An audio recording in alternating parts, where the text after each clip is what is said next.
بسم اللہ الرحمن الرحیم۔ سیرت امام حسین علیہ السلام، واقعہ کربلا۔ امام حسین علیہ السلام کی میدان کربلا میں تقریر۔ اس کے بعد حضرت امام حسین رضی اللہ عنہ اپنے گھوڑے پر سوار ہو گئے اور قرآن پاک کو ہاتھوں میں لے کر اور اپنے دونوں ہاتھ بلند کر کے قوم کے سامنے جا کھڑے ہوئے، اور جیسا کہ پہلے ذکر ہوا ہے کہ دعا مانگی کہ اے اللہ، ہر مصیبت میں تو ہی میری پناہ گاہ ہے اور ہر سختی میں تو ہی میرا سہارا ہے وغیرہ۔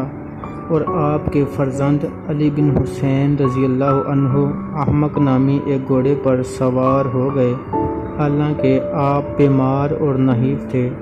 حضرت امام حسین علیہ السلام نے بآواز بلند پکارا کہ اے لوگو، میں تمہیں نصیحت کرنے والا ہوں، اسے غور سے سنو۔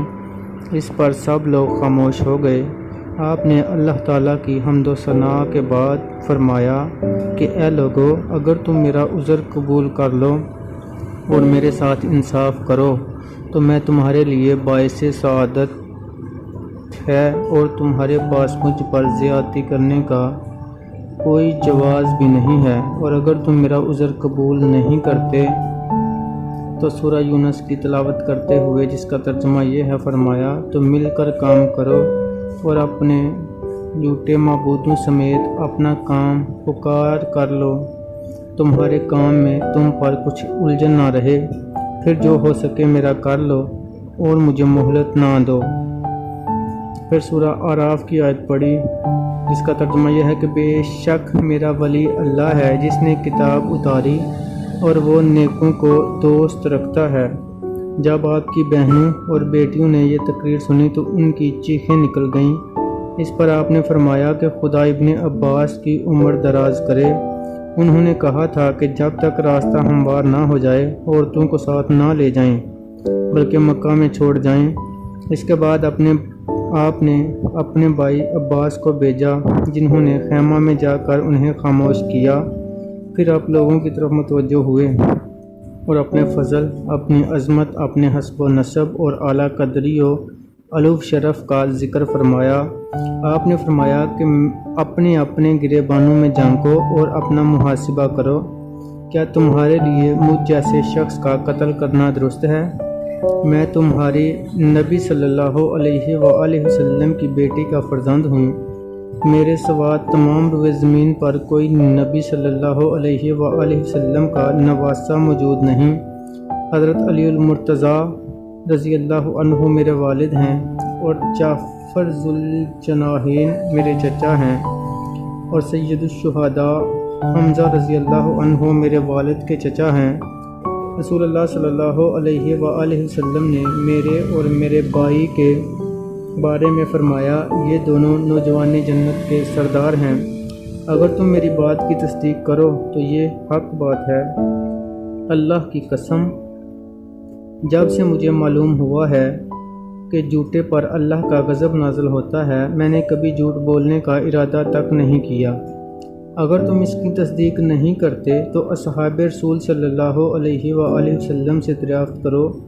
حضرت جابر بن عبداللہ سے پوچھو، اور حضرت انس بن مالک سے پوچھو، سہل بن سعد سے پوچھو، زید بن ارقم سے پوچھو، وہ اس کی تصدیق کریں گے۔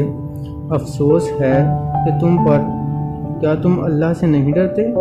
کیا میرے ان اوصاف میں سے کوئی وصف بھی تمہیں میرا خون بہانے سے نہیں روک سکتا؟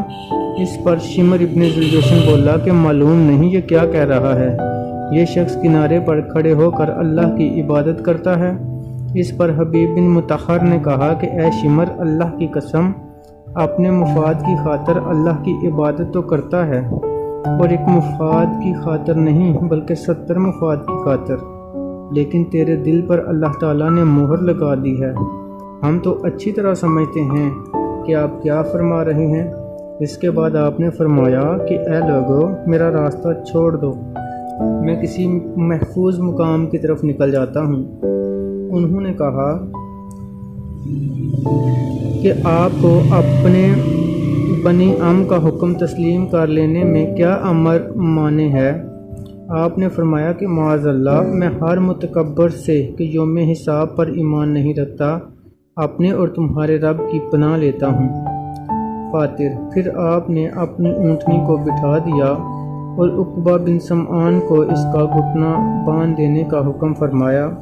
پھر آپ نے مخالفین سے فرمایا کہ بتاؤ، کیا تم مجھ سے کسی خون کا بدلہ لیتے ہو، یا میں نے تمہارا مال مار کھایا ہے، یا میں نے کسی کو زخمی کیا ہے جس کا تم مجھ سے بدلہ چکاتے ہو؟ لیکن کسی نے کوئی جواب نہ دیا۔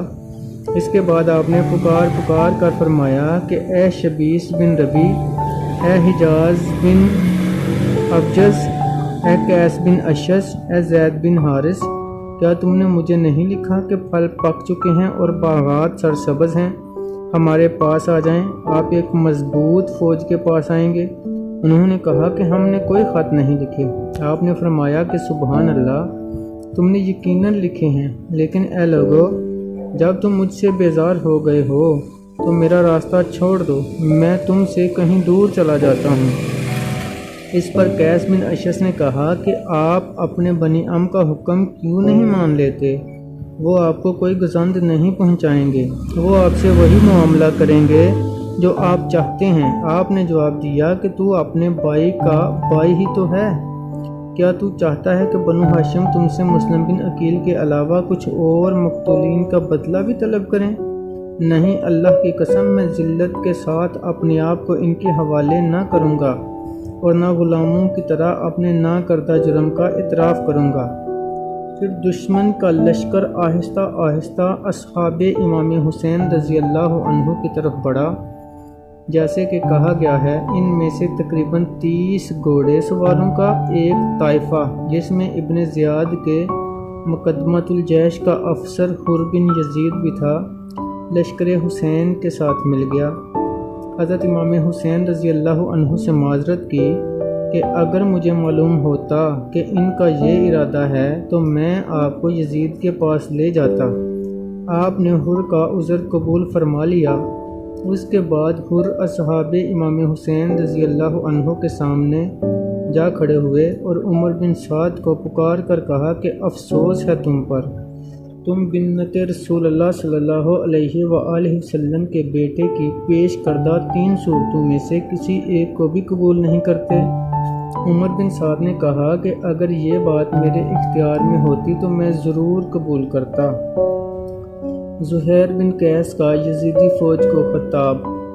اصحاب امام حسین رضی اللہ عنہ میں سے زہیر بن قیس مسلح ہو کر اپنے گھوڑے پر سوار ہوئے اور اہل کوفہ سے مخاطب ہو کر کہا کہ اے اہل کوفہ، اللہ کے عذاب سے ڈرو۔ مسلمان کا حق ہے کہ اپنے مسلمان بھائی کو نصیحت کرے۔ ہم اس وقت تک آپس میں بھائی بھائی ہیں اور ایک دین و ملت پر ہیں جب تک کہ ہمارے اور تمہارے درمیان تلوار نہیں چلتی، لیکن جب ہمارے درمیان تلوار چل گئی تو پھر عصمت کٹ جائے گی اور ہم اور تم الگ الگ 2 گروہ بن جائیں گے۔ اللہ تعالیٰ نے اپنے نبی کریم صلی اللہ علیہ وآلہ وسلم کی ذریت کے بارے میں ہمیں آزمائش میں ڈال دیا ہے تاکہ معلوم ہو جائے کہ ہم میں سے کون کیا کرتا ہے۔ ہم تمہیں اہل بیت کی آنت اور طاغیہ بن طاغیہ عبید اللہ بن زیاد کا ساتھ چھوڑ دینے کی دعوت دیتے ہیں۔ ان کی حکومت میں تمہیں برائی کے سوا کچھ حاصل نہ ہوگا۔ وہ حجر بن عدی اور اس کے اصحاب اور خانی بن عروہ اور ان جیسے دوسرے متقی لوگوں کی طرح تمہاری آنکھوں میں سلائیاں پھیریں گے، تمہارے ہاتھ اور تمہارے پاؤں کاٹیں گے، تمہاری ناکیں اور تمہارے کان کاٹیں گے اور تمہارے عمائل اور قراہ کو قتل کریں گے۔